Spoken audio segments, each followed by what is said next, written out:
Hey guys, welcome back to my channel. Today I'm going to explain how I did my DIY painted granite countertops. Sorry that I'm whispering, but my kids are asleep and this is the only time I can film this video in peace. So yeah, if you want to see or hear how I did it, please keep watching.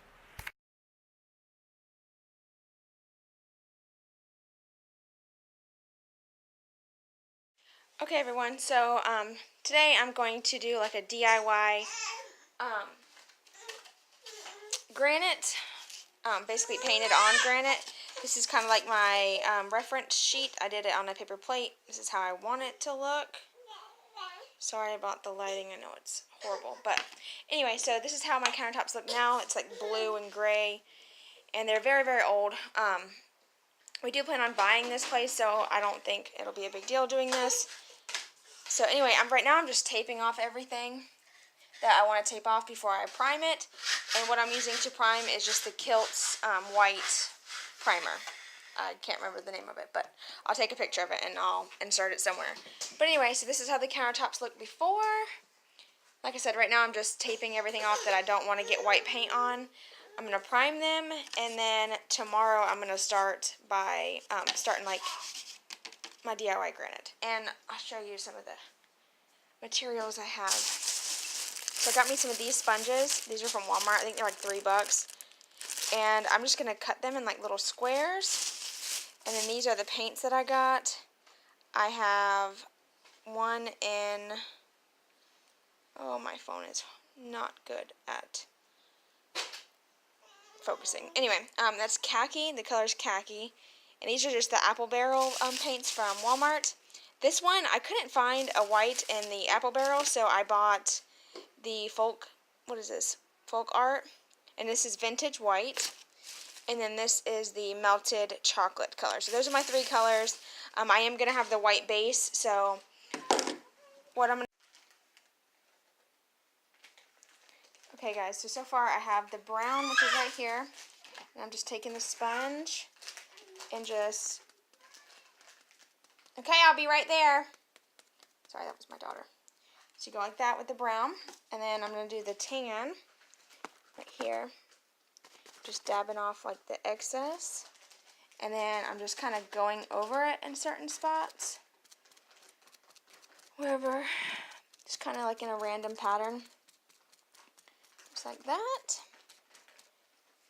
Get a little bit more, and I'm just dabbing it with the sponge. And this is just a sponge from Walmart. I think I mentioned that already.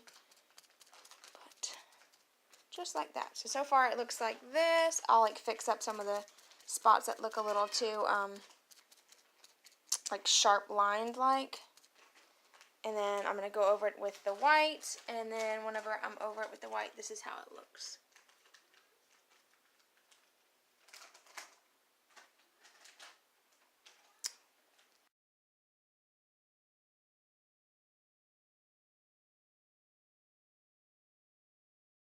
Alright, hey guys, so this is the main products you're going to need.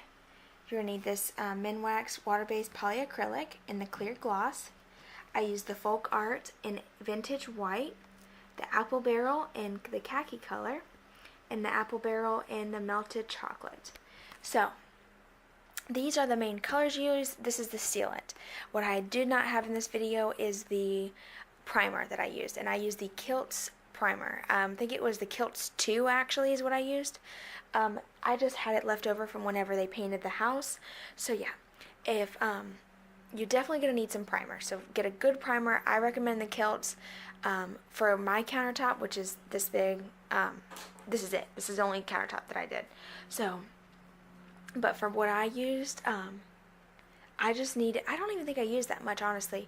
I think I barely used a bowl full, like a regular bowl is what I filled up with paint, and that's about how much I used to prime the countertops.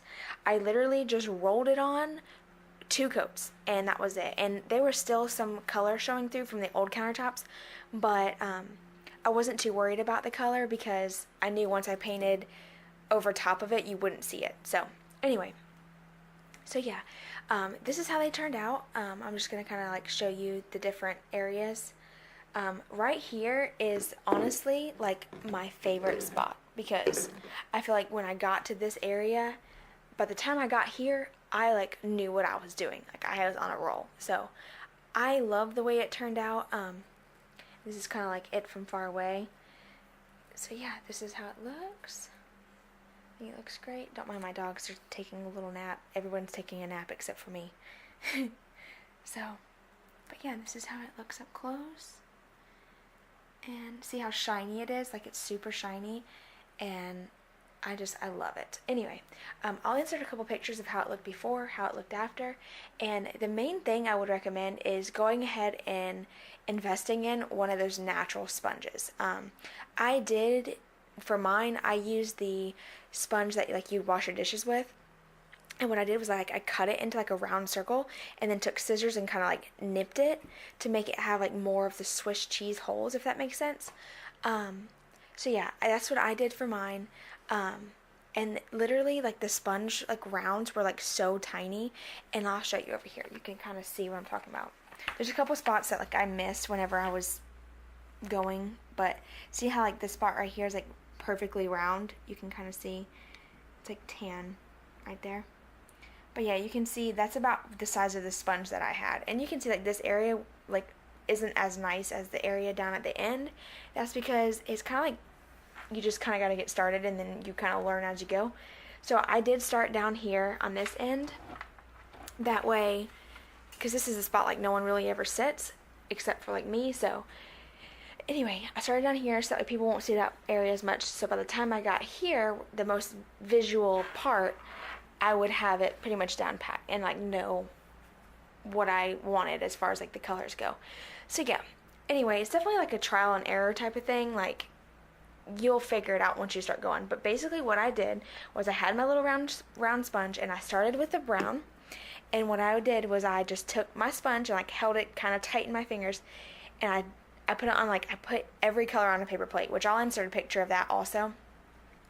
But I dipped my sponge in the paint and then kind of like sponged off the excess like onto another paper plate. So then it was just a little bit of paint left, and then I just kind of sponged it in like a pattern, you know, just all over with the brown. And then I believe I went in with the khaki after that, and then I did the vintage white on top, and then I went back in and added brown where I needed, khaki where I needed, you know, and so on. But yeah, it's definitely just like a mixture of like what colors you prefer. I like how this part ended. Like I love the brown right in here and the white like showing through. Like I love that. That's my favorite part. And it is kind of showing up yellow because I got like yellow light on. So let me turn this off so you can see how it looks in like natural lighting. So yeah, like it's not as yellow as it shows up with the yellow light on, but it's definitely really pretty. And like we have a very, very large seam right here in between, like, because we have like a 2-tier countertop. So yeah, I had to use like a lot of caulking stuff to go right here. But yeah, and then this is kind of like the edges around the sink. It's not perfect, but I think I did a pretty good job compared to like how most of them look. It would be ideal to remove the sink and then put the sink back in whenever you were done. That's like one of the tips I would say. If you can, remove your sink. But clearly I couldn't do that. I have 2 kids and a husband, so we live here. I have to have a sink. So yeah, and then over here, this was the last spot I did. So here's more yellow light. Sorry guys, I'm trying to show you. Oops, almost lost my camera. I'm trying to show you like as natural lighting as I can so you can see the actual colors. But yeah, like I think it looks awesome. And then this is the same. We are gonna fix this a little bit better because as you can see, like what happened was originally we had a seam here already, and my plan was to paint over it. That way it would just blend completely. But I realized that this paint would not stick to the seam that was here. So at the very end, I ended up having to remove that strip and then put like all this is like caulking stuff. So yeah, it's not perfect, but we plan on buying a seam to go there, like a strip to go here. So it'll seam it off really nicely. But for now, this is how it looks. There's no reason to complain. Like I think from a distance, like you can't even tell. So it looks fine. But yeah, so this is how it looks. I absolutely love the way they turned out. Like my biggest thing though is just whenever you go to do it, whenever you go to start painting, like sponging on the paint, like the rolling thing is no big deal, right? Like you can just roll paint on, no problem. But when you go to start sponging these on, make sure that whenever you do it, that you plan on doing it all in the same day, because literally the more you go, the more it changes. Like you can tell, like every part of my countertop is honestly different because you kind of like forget what pattern you do. So if you can, do it all in the same day, like same time, so you're not forgetting. Because like with me, I had to stop, take care of my kids, and then start again, and then stop and take care of my kids. But by the time I got to this area right here, like look how good this looks, y'all. Like I think I did a pretty good job.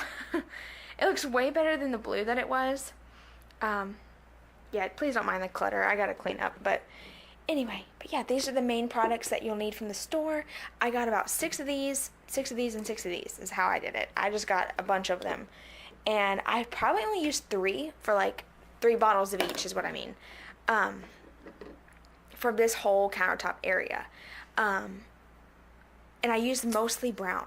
I think I used more brown than I did any other color because that was the main color I wanted to show through, was the dark brown.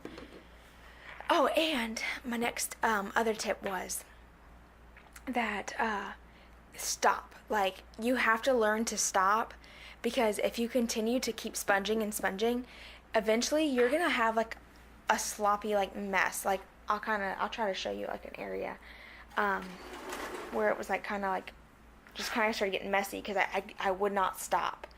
I think it was like right in here, but like I kept adding in khaki, and like you can see, like I just could not stop adding and adding and adding color. And finally my husband was like, you just need to stop and take a break and come back to it like an hour later. And when I did that, I came back and I was like, wow, okay, it does look fine. I need to stop like adding more and more to it. So you definitely gotta kind of stop adding so much color and kind of just trust yourself. Like once you do your colors and it mixes, and if your eye tells you it looks okay, then stop. Don't keep sponging, because then it's gonna get sloppy looking. But the natural sponge would be a lot better, because if you think about it, it's a lot bigger. So you're taking up more area, if that makes sense. For like my case, since I use the tiny sponge, like literally I was like sponging, it felt like for like ever. I mean, this is what I was doing like all day. It felt like. So my hands were like cramped up and wore out. But yeah, anyway, it's holding up really, really good.